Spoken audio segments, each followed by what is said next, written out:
कर्क राशि वालों के लिए कैसा रहेगा जनवरी का मध्यकाल। ओम मनोजवम मारुतुल्यवेगम जितेन्द्रियं बुद्धिमतां वरिष्ठम वातात्मजं वानरयूथ मुख्यम श्री रामदूतम शरणं प्रपद्ये। नमस्कार, स्वागत है आपका। और आज हम विषय लेकर आए हैं कर्क राशि वालों के लिए जनवरी के मध्यकाल में ग्रहों का योगायोग कैसा रहने वाला है। देखिए कर्क राशि वालों, आपकी राशि के अनुसार से यदि हम बात करें तो ग्रहों का योगायोग आपकी राशि के अनुसार से समझ लेना चाहिए, आपको बड़ा महत्वपूर्ण रहने वाला है। जनवरी का मध्यकाल आपकी राशि के अनुसार से कई ग्रहों का परिवर्तन का योग लेके आ रहा है। आपकी राशि के अनुसार से यदि हम बात करें तो दशम भाव का स्वामी मंगल और साथ साथ पंचम भाव का स्वामी मंगल, और मंगल आपकी राशि के अनुसार से वो होने वाले हैं, इतने महत्वपूर्ण भावों के मालिक होने वाले जो ग्रह हैं वो उदय होने वाले हैं। पिछले 6 महीने से लगातार जो ग्रह अस्त चल रहे थे सूर्य के आसपास चलते हुए, अब वो पूरी तरह से उदय होकर आने वाले समय में बड़ा महत्वपूर्ण आपके लिए खेल खेलने वाले हैं। ग्रहों का योगायोग के साथ साथ सूर्य महत्वपूर्ण परिवर्तन की तरफ जा रहे हैं, और आपकी राशि के अनुसार से यदि बात करें तो आपके सप्तम भाव में सूर्य परिवर्तित होकर आएंगे जनवरी के मध्यकाल में। और मकर संक्रांति जैसे पुण्य पर्व पर ये सूर्य का जो परिवर्तन होने जा रहा है आपके लिए नई शक्ति का संचार करने वाला है। नए प्रकार से आपके लिए आपकी विशेष तौर पे पर्सनालिटी में इम्प्रूवमेंट लाने के योग बनाने वाला है, आपकी बहुत सारी एंजाइटी को दूर करने के योग बनाने वाला है। इसके साथ साथ शुक्र भी, यदि आपकी राशि से बात करें तो लाभ का स्वामी और साथ साथ आपकी राशि के विशेष तौर पर सुख का भाव का स्वामी भी, जमीन जायदाद के स्वामी का जो भाव का स्वामी जो है वो भी परिवर्तन की तरफ जा रहे हैं, और वो भी धनु राशि में प्रवेश करेंगे। तो धनु राशि बहुत महत्वपूर्ण हो जाएगी। तो कर्क राशि के हिसाब से आपकी राशि में क्या परिवर्तन का योग बनने वाला है उसका प्रभाव आपको समझना चाहिए। यदि ओवरऑल सार्वभौमिक तौर पर देखा जाए तो ये जो जनवरी का महीना है वो बहुत महत्वपूर्ण है। संक्रांति का योग वैसे ही बड़ा महत्वपूर्ण माना जाता है, और ये जो मकर संक्रांति है वो तो सबसे श्रेष्ठ संक्रांतियों के अंदर आती है, और इस बार संक्रांति जो है रविवार को पड़ रही है। रविवार की संक्रांति हृदय राम का योग बनाती है। वो कहा जाता है हृदय राम के योग में जब संक्रांति और रविवार के दिन संक्रांति का योग बन जाए तो कहा जाता है कि सूर्य के समस्त दोषों को दूर करने के लिए उस दिन जो उपाय किए जाएंगे वो बड़े महत्वपूर्ण होते हैं। जिनकी कुंडली में सूर्य अशुभ है, जिनकी कुंडली में सूर्य विशेष तौर पर राहु के साथ योग बना रहे हैं, जिनकी कुंडली में सूर्य लग्न में बैठ गए हैं, 12वें भाव में बैठ गए हैं, द्वितीय भाव में बैठ गए हैं, छठे भाव में, 8वें भाव में, या कई प्रकार से अशुभ योग बना रहे हैं, उन सबको ठीक करने के लिए पूरे वर्ष में ये जो योग बनता है बड़ा कल्याणकारी होता है। लेकिन इस बार समस्या कुछ और है। ये तो सब सुंदर बन गया है, अभी की जो संक्रांति है रविवार को पड़ रही है, लेकिन इससे ठीक 6 महीने बाद जो संक्रांति पड़ेगी मकर के बाद, कर्क जो 6 महीने बाद पड़ेगी कर्क की संक्रांति, आमने सामने सूर्य चलेंगे। कर्क की संक्रांति जो आपकी राशि में है, कर्क राशि जिसको है, कर्क की संक्रांति भी रविवार को पड़ रही है। एक पुराना एक सूत्र है जिसमें कहा जाता है कि कर्क और जब मकर की संक्रांति दोनों बहनें यदि रविवार के दिन पड़ जाए तो ऐसे कारण से राज्य में विदेश के लिए बड़ी अशुभ योग बनते हैं। विशेष तौर पर प्रकृति के लिए अशुभ योग बनते हैं, दुर्घटनाओं के योग बनते हैं, कुचक्रों के योग बनते हैं, दुर्घटनाओं के योग बनते हैं, आपदाओं के योग बनते हैं। इन 6 महीनों में विशेष तौर पर कई प्रकार के उठापटक होने के योग बनते दिखाई दे रहे हैं। देश में इलेक्शन भी चल रहे हैं, राजनेताओं के लिए समय बड़ा भारी माना जाता है, विकट माना जाता है।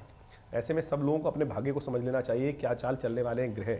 ऐसे में प्राकृतिक आपदाओं के योग बनते हैं, युद्ध के योग बनते हैं, ये सब चीज़ तो बनी रही हैं, क्योंकि दोनों कर्क और मकर की संक्रांति के बीच में जो दोनों योग पड़ रहे हैं, विशेषतः दोनों रविवार के पड़ने के कारण से ऐसा योग शास्त्र के अंदर बताया गया है। इसका प्रभाव क्या होगा वो तो हम आपको समय बताएंगे, लेकिन अब जान लीजिए ग्रहों का योगायोग आपके लिए क्या कुछ करने वाला है जनवरी के मध्यकाल के अंदर। तो सबसे पहले बात कर लेते हैं 11 जनवरी की, अमावस्या का दिन है। उस दिन ग्रहों का योगायोग विशेष तौर पर थोड़ा भारी दिखाई देता है, नुकसान के योग थे, सेहत का ध्यान रखते हुए कार्य करने की ज़रूरत है, क्योंकि चंद्रमा छठे भाव में चल रहे हैं और छठे भाव में शुक्र के साथ वहाँ पर विद्यमान है, सूर्य वहाँ पहले से विद्यमान है। ये सारे के सारे कहीं ना कहीं कमजोरी सेहत के दृष्टिकोण से थोड़ा भारी समय दिखाई देता है। तो कोशिश ये करें, अमावस्या की तिथि है, ऐसे में दान पुण्य करें, सबसे श्रेष्ठ रहेगा।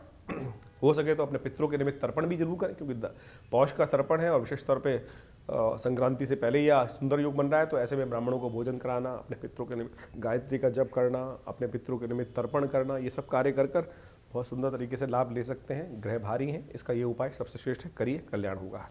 12 जनवरी को ग्रहों का परिवर्तन का योग साफ साफ दिखाई देता है। ये परिवर्तन आपके लिए बड़ा महत्वपूर्ण रहेगा, नई शक्ति का संचार करने के योग देगा। शुक्रवार का अवसर, चंद्रमा मकर में चले गए हैं और साथ साथ सर्वार्थ सिद्धि योग का भी निर्माण हो गया है। तो ओवरऑल आपके लिए नई मोटिविटी उत्पन्न करते दिखाई दे रहे हैं। ग्रहों का योगायोग परिवर्तन की तरफ जा रहा है, लेकिन इस बात का ध्यान रखना है कि थोड़ा सा कमजोरी, टांगों में दर्द इत्यादि बहुत सारी प्रकार की समस्याएं उत्पन्न होती दिखाई दे रही है। उसके लिए कुछ उपाय कर लीजिए, गौ पूजन करें, गौ सेवा करें, ये आपके लिए श्रेष्ठ रहेगा, अच्छा रहेगा। सर्वात सिद्ध योग विद्यमान है जो रहेगा शाम को 3:17 के बाद। तो नया कार्य आरंभ करना हो तो उसका लाभ ले सकते हैं, सुंदर योग बनेंगे। 13 जनवरी को द्वितीया तिथि है, शनिवार का अवसर है।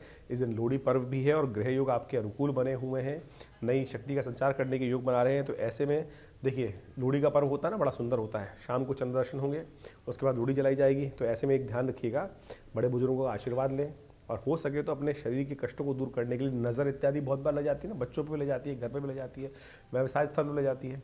तो एक काम करें, थोड़े से तिल, थोड़ा सा नमक और थोड़ी सी राई, इसको लेकर अपने सिर पे से वार कर अपने दुकान में से रख दीजिए, पोटली बना के सुबह, और शाम को उठा के उसको अग्नि में डाल दीजिए। अपने सिर पे से वार लीजिए, अपने परिवार पे से वार लीजिए अलग अलग, और हर एक उतार के नज़र इत्यादि, कष्ट इत्यादि, दरिद्रता को अग्नि को समर्पित करें। सब स्वाहा होगा, नया परिवर्तन का योग बनेगा। और कहा जाता है कि इस दिन विशेष तौर पर सुंदर लाभ ये उपाय करके आप ले सकते हैं।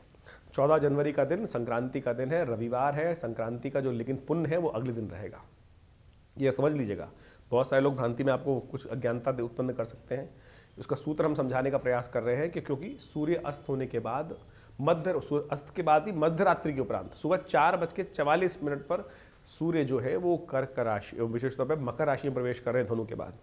तो संक्रांति का पुण्य अगले दिन ही, मरीन जो चंद्रमा है वो जो सूर्य है अगले दिन जब उदय होंगे तभी उसका पुण्य मनाने का योग है। कहा जाता है कि सूर्यास्त के बाद जब सूर्य परिवर्तन करें तो अगले दिन ही पुण्य मनाना चाहिए। संक्रांति हो गई उस दिन ही, लेकिन पुण्य उसका अगले दिन रहेगा, दान पुण्य करने का प्रभाव अगले दिन रहेगा। लेकिन 14 तारीख को संक्रांति है, ये तो निश्चित तौर पर मान लीजिए, रविवार का अवसर है और सूर्य उदय अगले दिन के सूर्योदय से पहले पहले परिवर्तन की तरफ जा रहे हैं। तो रविवार के दिन संक्रांति पड़ गई, हृदय राम का योग बन गया। अब जिनके सूर्य अशुभ हैं, जिनकी कुंडली में सूर्य कष्ट देने के योग बना रहे हैं, तो पूरे वर्ष के लिए उस दिन यदि उपाय कर लें तो सूर्य को बहुत बढ़िया तरीके से, सूर्य के कष्टों को दूर करने के लिए, सूर्य लग्न में चल रहे हो तो एग्रेसिवनेस देते हैं, सूर्य द्वितीय भाव में चल रहे हो तो कई प्रकार के पारिवारिक कष्ट देने के योग दे देते हैं, सूर्य छठे में चल रहे हो स्वास्थ्य खराब करते हैं, सूर्य यदि 12वें भाव में हो तो कई प्रकार के और कष्ट दे देते हैं। तो ऐसे यदि सूर्य मलिन है कुंडली के अंदर तो उनको ठीक करने के लिए सबसे श्रेष्ठ उपाय है उसको करने का प्रयास करना चाहिए। सूर्य यदि कमज़ोर है तो क्या करेंगे, कीर्ति में, कई प्रकार के नाम रोशन करने में कई प्रकार के कष्ट दे सकते हैं। तो रविवार को हृदय नाम का जब योग बन जाए तो ऐसे में आदित्य हृदय स्तोत्र का यज्ञ कर लेना चाहिए, पाठ कर लेना चाहिए, सूर्य के निमित्त अर्घ देना चाहिए, गायत्री का यज्ञ कर लेना चाहिए। तो हमने विवेकानंद योगाश्रम में इस दिन सुंदर तरीके से एक बहुत सुंदर यज्ञ का कार्यक्रम रखा है, आप भी उसमें सम्मिलित हो सकते हैं। वो यज्ञ सुबह 8 बजे से रहेगा। आप सब लोग अपने नाम से आहुतियाँ अर्पित करें, ग्रहों का उपाय करें, ये सुंदर तरीके से इसका लाभ लेने का प्रयास कीजिए। और नंबर चल रहे हैं उन पर अपना स्थान को आरक्षित कराकर इस यज्ञ में भाग लें, कल्याण के योग बनेंगे, शुभ रहेगा आपके लिए। अब बात कर लेते हैं 15 जनवरी की। 15 जनवरी को संक्रांति का सुंदर पर्व है। ग्रह थोड़े से भारी हैं आपके लिए, विशेष तौर पे आपको समझ लेना चाहिए। थोड़ी सी ग्रह भारी दिखाई देते हैं, मनोमस्तिष्क में थोड़ी सी नेगेटिविटी, थोड़ी सी विशेष तौर पे अंदर एंजाइटी परेशान कर सकती है, क्योंकि चंद्रमा आपके अष्टम भाव में चले गए हैं, शनि के साथ योग बना रहे हैं, असफलता के योग दे रहे हैं। तो ऐसे में थोड़ा ध्यान रखते हुए, आपके चंद्रमा जो है वो विशेष तौर पे लग्न के स्वामी भी हैं, राशि के स्वामी भी हैं, और वो अष्टम भाव में जाकर थोड़ा सा कहीं ना कहीं कष्ट देने के योग बनाते हैं। तो ऐसे में उनको ठीक करने के लिए उपाय कर लीजिए। संक्रांति का पुण्य भी है, ऊनी कपड़ों का दान, सफ़ेद ऊनी कपड़ों का दान करने का प्रयास कीजिए। चावल का दान कीजिए, उड़द की दाल बिना छिलके वाली जो होती है उन दोनों को मिलाकर दान करने का प्रयास कीजिए। सफ़ेद तिल का दान करने का प्रयास कीजिए। आपकी राशि के अनुसार से ये सब चीज़ सब बड़ी श्रेष्ठ हैं। इससे सूर्य भी ठीक होंगे, ग्रह भी ठीक होंगे और संक्रांति का पुण्य भी प्राप्त करने का सुंदर अवसर मिल जाएगा। ये सब करके बहुत सुंदर तरीके से लाभ के योग बनेंगे। आप अवश्य ध्यान रखते हुए करें। ये मकर संक्रांति जो है ना, बड़ा सुंदर पर्व है। इस दिन स्नान करने का महत्व है, स्नान दान और यज्ञ करने का महत्व है। विशेष तौर पर कहा जाता है कि इस दिन सिर में एक सोने का बाल होता है, वो इसी दिन भीगता है, पुरानी कहावत है। और इस दिन अवश्य संक्रांति के दिन स्नान करने, सर्दी का दिन होता है, स्नान करना चाहिए, अपने पितरों के निमित्त तर्पण करना चाहिए और समस्त प्रकार के पुण्यों को जगाने के लिए भगीरथ इसी दिन गंगा जी को लाकर उस स्थल पर पहुँचे थे पाताल के अंदर, जिसको कहा जाता है गंगा सागर आज भी, और वहाँ जाकर अपने पितरों का उद्धार करने का सुंदर कार्यक्रम उन्होंने किया था।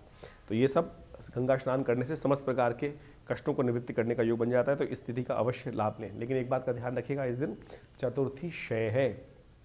तो इस दिन चतुर्थी जो क्षय रहेगी, तो इस बात का ध्यान रखते हुए कार्य करना है कि इस दिन विशेष तौर पर कोई भी नया कार्य आरंभ ना करें। कई बार क्या होती है, मकर संक्रांति के दिन लोग कहते हैं शुभ मुहूर्त है, बिल्कुल नया कार्य कर लीजिए, लेकिन चतुर्थी क्षय है, तो ऐसे में रिक्ता तिथि के दिन नया कार्य नहीं करना चाहिए। और विशेष तौर पर रिक्ता तिथि भी है और क्षय तिथि भी है, तो किसी प्रकार भी कष्ट हो सकते हैं, ध्यान रखते हुए कार्य करना आपके लिए बहुत ज़रूरी रहेगा। 16 जनवरी को मंगल का परिवर्तन हो रहा है और ये महत्वपूर्ण बहुत परिवर्तन है।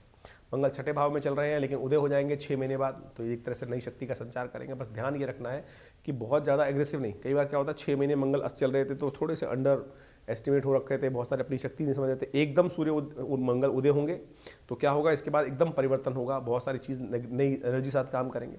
तो घर फूंक तमाशा ना देख, ऐसी स्थिति मत कीजिएगा। परिवार के लिए थोड़ा भारी योग बनता है आपके लिए, ऐसे में हनुमान चालीसा का पाठ करना, मंगल के मंत्र का जप करना अच्छा रहेगा आपके लिए। 17 जनवरी और 18 जनवरी को गणमूल नक्षत्रों का योग है, ध्यान रखिएगा। उस दिन रेवती और अश्विनी नक्षत्र विद्यमान रहेंगे। 17 को रेवती और 18 को अश्विनी नक्षत्र। जो जातक घर में जन्म लें उन 2 तिथियों में, तो उनकी मूल शांति अवश्य कराइएगा। अन्यथा क्या होता है कि मूल शांति नहीं कराने से बच्चे के जीवन में और परिवार के जीवन में कई प्रकार के अवरोध उत्पन्न हो जाते हैं। हमने प्रत्यक्ष रूप से देखा, बहुत सारे लोग जन्मपत्री दिखाने आते हैं, कईयों की जन्मपत्री देखी, बहुत ग्रह अच्छे हैं लेकिन लाभ हो ही नहीं रहा है। जानने में पता किया कि भाई क्या करा जाए, तो कुछ क्यों नहीं हो रहा है, कहीं मूल शांति कराई थी नहीं कराई थी, तो जातक ने कहा कि भाई हमने तो, हमारे पिताजी तो विश्वास ही नहीं करते थे, हमने कराई नहीं हो। और फिर हमने जब मूल शांति कराई, उसका यज्ञ 27 दिन तक कराया, उसके बाद से ग्रहों का परिवर्तन शुरू हुआ, ग्रहों ने अपना प्रभाव उत्पन्न करना शुरू किया। तो इस बात को समझ लेना चाहिए कि ये प्रत्यक्ष चीज़ है बिल्कुल, तो इसको इसी प्रकार से लेते हुए काम करें तो अच्छा रहेगा। 18 जनवरी को ग्रहों का योगायोग बड़ा आपके लिए अष्टमी का योग बन रहा है और साथ साथ ग्रहों का योगायोग परिवर्तन की तरफ जा रहा है और बहुत सुंदर लाभ की स्थिति उत्पन्न करने के योग बन रहे हैं। बृहस्पति चंद्रमा का सुंदर योग बन गया है, लाभ की स्थिति अच्छी रहेगी। और साथ साथ शुक्र भी परिवर्तन की तरफ जा रहे हैं, शुक्र भी शुभ मंगल के साथ बहुत बढ़िया परिवर्तन का योग बना रहे हैं। ये विजय का योग देंगे आपको, तो आप आगे बढ़ने का प्रयास कीजिए, सुंदर रहेगा। इस दिन भद्रा विद्यमान है, साथ साथ सर्वार्थ सिद्धि योग भी, लेकिन भद्रा केवल रहेगी 9 बज के करीब 25 मिनट तक, तो तब तक नया कार्य नहीं करें, उसके बाद नया कार्य करने के लिए अच्छा दिन दिखाई देगा।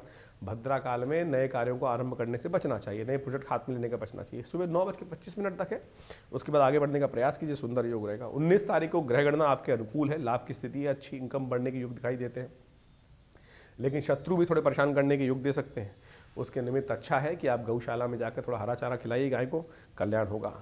20 जनवरी को ग्रह गणना बहुत पवित्र की तरह जा रही है, परिवर्तन लाभ के योग बना सकता है, सुंदर तरीके से लाभ की स्थिति रहेगी। शनिवार का अवसर है, ऐसे में हनुमान जी को चूल्हा चढ़ाना और हो सके तो एक पीपल के पत्तों की माला हनुमान जी को अर्पित करें या पीपल की प्रदक्षिणा कर लीजिए। ये सारे उपाय कर ग्रहों का परिवर्तन आपके लिए कैसा रहेगा ये हमने बताया। यदि इसके बाद भी मन में प्रश्न चल रहे हैं, चिंता ना करें, नंबर्स आपके सामने स्क्रीन पर हैं, जुड़ सकते हैं, समस्त व्यवस्थाओं के साथ लाभ ले सकते हैं।